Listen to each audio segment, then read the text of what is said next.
Les eaux chaudes qui bordent l'Andalousie abritent une espèce locale d'anémone de mer qui suscite beaucoup d'intérêt. Anemonia sulcata joue un rôle important dans l'écosystème côtier. Elle présente des propriétés pharmaceutiques prometteuses et la cuisine locale a découvert depuis longtemps son intérêt gastronomique. On la trouve au menu de nombreux restaurants.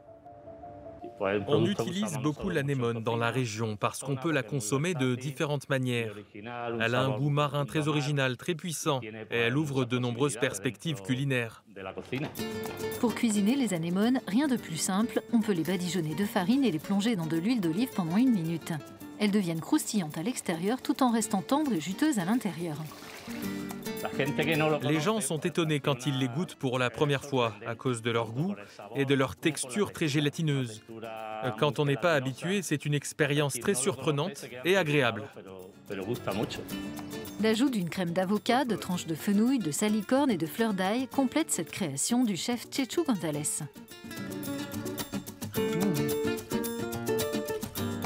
C'est excellent. Fantastique.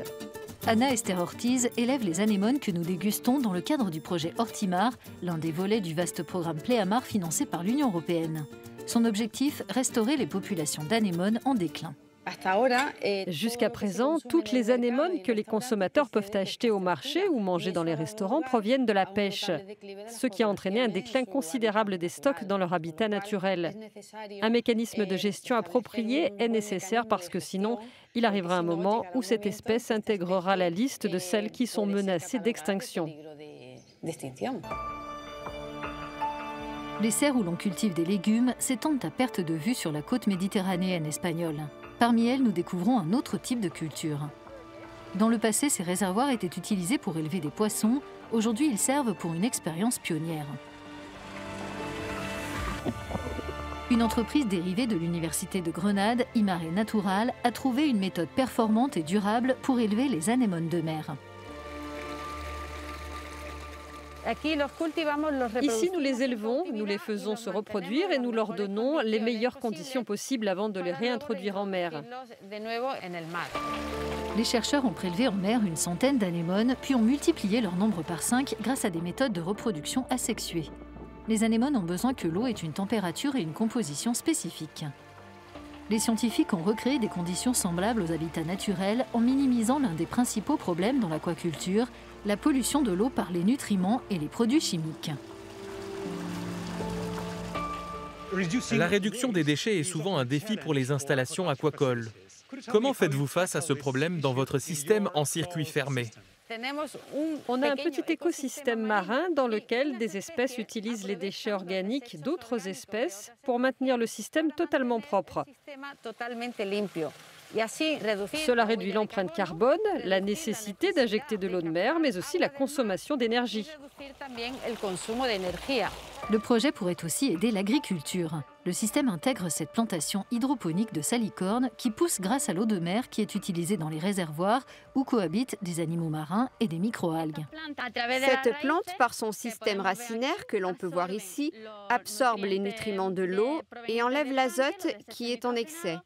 Ensuite, l'eau qui a été purifiée passe par ce tube pour retourner dans le réservoir. Cette approche appelée aquaculture multitrophique intégrée permet d'élever des espèces marines avec un impact environnemental minimal.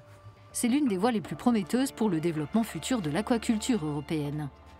Les nouvelles orientations stratégiques établies par l'Union européenne pour ce secteur mettent l'accent sur la durabilité et l'innovation.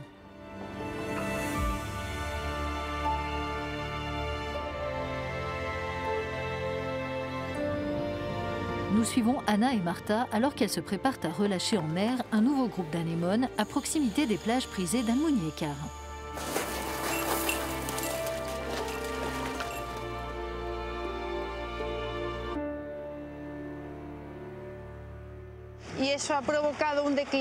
C'est un très bon endroit du fait des conditions environnementales qu'il y a ici. Beaucoup de lumière, une eau très peu profonde, un substrat rocheux.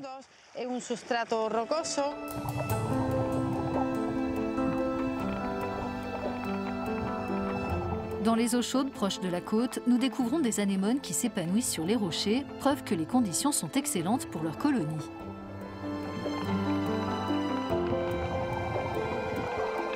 Mais un peu plus loin, Anna et Martha trouvent des rochers nus.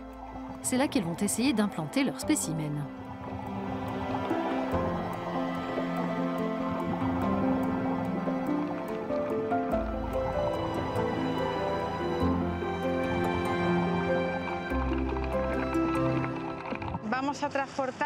Les anémones que nous apportons restent attachées aux disques de calcaire sur lesquels elles se sont développées dans l'installation aquacole.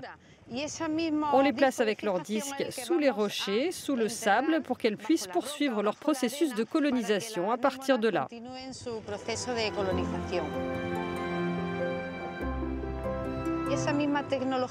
La technologie que nous avons utilisée pour les anémones peut être reproduite avec d'autres espèces d'invertébrés. Les oursins, les étoiles de mer, les concombres de mer et les éponges. Ces espèces trouvent aussi des applications dans les domaines de la biomédecine et des biotechnologies.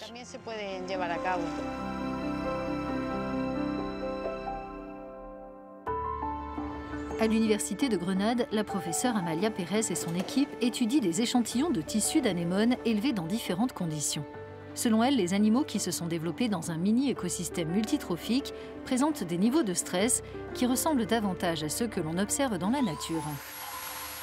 Dans l'aquaculture multitrophique, il y a des interactions multiples entre les différentes espèces. Et cela bénéficie à l'animal parce que cela ressemble aux conditions naturelles. Évidemment, ce ne sont pas les mêmes conditions, mais l'objectif est de s'en approcher le plus possible. Des études complémentaires sur les anémones pourraient faire avancer la recherche sur les traitements du cancer et d'autres maladies. Les expérimentations biomédicales dirigées par Laura Cabessa montrent que l'extrait de certains composés de ces invertébrés peut stopper la croissance des tumeurs cancéreuses in vitro. Nous évaluons le niveau d'efficacité de cet extrait dans l'élimination des cellules tumorales. Nous travaillons spécifiquement sur le cancer du côlon, mais nous n'excluons pas d'étendre nos recherches à d'autres types de tumeurs. La préservation des anémones de mer est un défi de taille qui dépend largement de leur protection de la pêche excessive et illégale. Grâce à de nouvelles méthodes d'aquaculture propre, les chercheurs et défenseurs de l'environnement peuvent faire leur part et ainsi contribuer à revitaliser la vie sous-marine qui se trouve le long de nos côtes.